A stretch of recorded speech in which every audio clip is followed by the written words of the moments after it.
52 থেকে শুরু হয়ে যায় নাই, আমাদের ইতিহাসের দীর্ঘ লড়াই আছে। সরকার থেকে পদত্যাগ করতে যাচ্ছেন নাহিদ ইসলাম। গণমাধ্যম সূত্রে এমনই তথ্য এখন ভেসে বেড়াচ্ছে সোশ্যাল মিডিয়ায়। জাতীয় নাগরিক কমিটি ও বৈষম্য বিরোধী ছাত্র আন্দোলনের সমন্বয়ে নতুন রাজনৈতিক দল আসছে চলতি মাসেই। অন্তর্বর্তী সরকারের উপদেষ্টা নাহিদ ইসলামই হচ্ছেন নতুন এই দলের প্রধান, আর এজন্য তাকে নতুন দলের দায়িত্ব নিতে সরকারের উপদেষ্টা থেকে পদত্যাগ করতে হবে, আর এটা খুব দ্রুতই ঘটবে। তবে সরকারে থাকা অন্য দুই ছাত্র প্রতিনিধি এখনই পদত্যাগ করছেন না, নির্বাচনের আগেই তারা পদত্যাগ করবেন। রাজনৈতিক বিশ্লেষকরা মনে করছেন, উপদেষ্টা থেকে নাহিদ ইসলামের পদত্যাগ রাজনীতি এবং ছাত্র আন্দোলনে এক নতুন দিগন্তের সূচনা করতে পারে। তবে সরকারের ছাত্রদের প্রতিনিধিত্ব কিভাবে থাকবে সেই বিষয়ে এখন প্রশ্ন উঠেছে। সবচেয়ে বড় প্রশ্ন হচ্ছে, বর্তমান সরকারের ছাত্রদের যে পরিমাণ প্রতিনিধিত্ব রয়েছে তা কিভাবে বজায় থাকবে।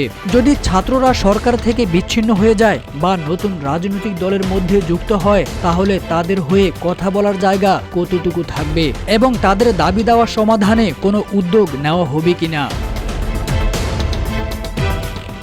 গত বছরের 5 আগস্ট গণ অভ্যুত্থানের মুখে শেখ হাসিনার পতনের পর ছাত্রদের নেতৃত্বে নতুন দল আসছে কিনা তা নিয়ে আলোচনা শুরু হয়। এক পর্যায়ে বৈষম্য বিরোধী ছাত্র আন্দোলন সারা দেশে কমিটি দেওয়া শুরু করে। গঠন করা হয় জাতীয় নাগরিক কমিটি।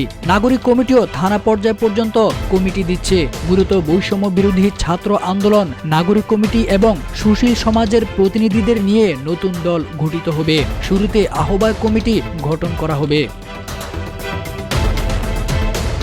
বাংলাদেশের ইতিহাসে নতুন দলের আবির্ভাব অনেকটা স্বাভাবিক ঘটনা।